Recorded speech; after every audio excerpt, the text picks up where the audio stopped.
혼밥할 때 보기 좋은 5분 브리브 5분 피의 시간입니다. 안녕하세요. 저는 인터TV의 아나운서 정혜민입니다. 제 옆에는 윤효영 기자님 나와 계십니다. 네, 안녕하세요. 안녕하세요. 인터풋볼의 윤효영 기자입니다. 네, 기자님 정말 오랜만인데요. 네, 저도 오랜만에 아, 뵙습니다. 프리미어리그 정말 많은 이슈들이 요즘 있잖아요. 네네. 특히 손흥민 선수의 부상, 장안이 뜨겁습니다. 손흥민 선수가 지난 아스널전 북런던 더비에서 전반 16분경에 알더베르트의 롱패스를 따라가다가 부상을 좀 당했는데요. 허벅지 뒷근육, 햄스트링 요 부위가 좀 부상이 있다고 해요. 토트넘 무리뉴 감독 말에 따르면 막 그렇게 심한 부상은 아니고 2주, 3주 정도 결장이 예상된다고 하더라고요. 네. 네. 근데 아마 한일전은 못 뛸 것 같고 아마 A매치 쉬기를 다 쉰 다음에 그 다음 경기에 아마 출전할 것으로 예상이 되고 있습니다.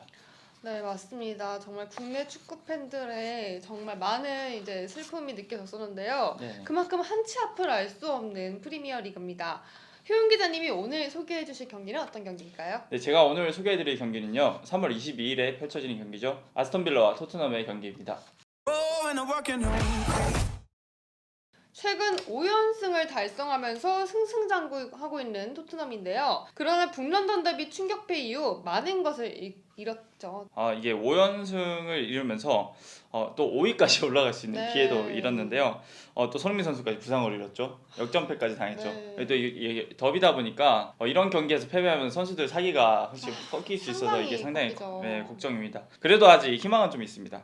아스널이랑 그리고 아스톤 빌라랑 승점 차가 아직 4점 차이가 나기 때문에 아직 한 경기 정도는 여유가 있는 상황이고요. 네, 맞아요. 챔피언스리그 진출이 가능한 4위 첼시와 6점 차라서 딱 2경기 정도거든요. 토트넘이 앞으로 좀 연승을 어떻게 좀 이어간다면 4위까지 한번 노려볼 수 있는 상황입니다. 말씀해주신 것처럼 8위는 토트넘, 네. 9위가 아스톤 빌라거든요. 네네. 그러면 아스톤 빌라는 어떤 팀일지 설명 좀 해주시겠어요? 네, 아스톤 빌라는 지난 시즌 극적으로 잔류에 성공한 팀인데요. 네. 이번 시즌 중위권에 위치해 있어서 사람들이 아스톤 빌라가 이런 팀이었나 이렇게 생각할 수 있을 것 같아요. 근데 맞아요. 지금 멤버 구성을 보시면 굉장히 좋은 팀이거든요. 최전방만 좀 봐도 2부 리그에서 이렇게 올 시즌 10골 3도움을 기록하고 있는 와킨스가 있고요. 또 아약스 출신 베르트랑 트라우레 이런 기술 좋은 선수들이 네. 공격진에 배치해 있습니다. 그리고 중원에도 브라질 대표 더글라스 루이스 그리고 스코틀랜드 대표팀의 존 맥긴 선수라고 존 맥긴 선수는 아스톤 빌라에서 오랫동안 승격까지 이루면서 활약을 오랫동안 해준 선수거든요. 이렇게 탄탄한 중원도 보유하고 있고 전체적으로 선수단이 굉장히 정돈된 선수단이고요. 올 시즌 초반부터 좀 좋은 활약을 보이면서 9위까지 치고 올라온 팀입니다. 근데 아쉬운 점은 여기 에이스가 잭 그릴리시라는 선수인데 이 선수가 최근에 부상을 당해서 네. 몇 경기를 계속 결장하고 있거든요. 이로 해서 최근 3경기간은 지금 아스톤 빌라 승리가 없는 상황입니다. 근데도 강팀들을 상대로는 좀 좋은 성적을 냈어요.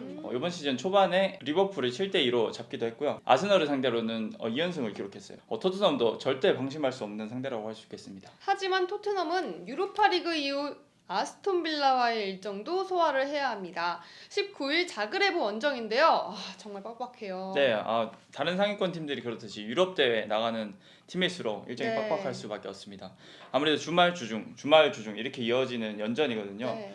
총 2주간 5경기를 치르는데 이게 선수들한테 피로도가 상당합니다. 사실 이번에 자그레브 전도 사실 크로아티아에서 열리기 때문에 굉장히 긴 원정 거리를 또 갔다가 와서도 빌라전을 준비해야 되는 상황이거든요. 손흥민 선수도 사실 이런 맥락에서 피로도가 누적되면서 근육 부상이 발생한 거거든요. 근데 토트넘은 유로파 리그를 포기를 할 수가 없습니다. 지금 리그 상황이 8위잖아요. 근데 토트넘의 목표는 6위 유로파 리그보다는 4위 챔피언스 리그를 나가는 위치일 텐데 4위를 지금 볼 수는 있지만 팀 상황이 그렇게 녹록치는 않아요. 네. 유로파리그 이제 우승을 거두면 챔피언스리그 티켓도 따낼 수 있거든요.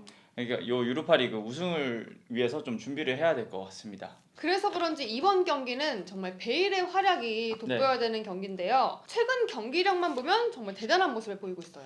최근 경기력만 보면 토트넘 공격진에서 가장 좋은 선수가 네. 아닐까 이런 생각도 드는데요. 이런 베일 같은 유형의 선수들은 자신감이 올라오면 경기장에서 영향력이 완전 달라지거든요. 맞아요. 요즘 보면 스피드, 볼터치 이런 걸 다 종합해서 봤을 때 굉장히 자신감이 올라온 상황입니다. 경기를 좀 살펴보면 유로파리그 볼프스베르크를 상대로 2골을 넣었고 번리전, 크리스탈 팰리스전에서 멀티골을 계속 넣어주면서 토트넘의 이런 공격을 최근에 좀 이끌고 있고 경기 내에서도 영향이 꽤 좋아요 지금. 계속 이런 폼만 좀 유지를 해주면 토트넘 상승세, 그러니까 토트넘이 좀 유럽대 향전을 좀 노려볼 만한 그런 핵심적인 역할을 할 수 있지 않을까 생각이 듭니다. 맞습니다. 승부 예측 시간이 돌아왔습니다. 지난 북런던 더비 예측 모두의 예상을 깨고 아스널이 승리를 했는데요. 네. 한마디 해주시죠.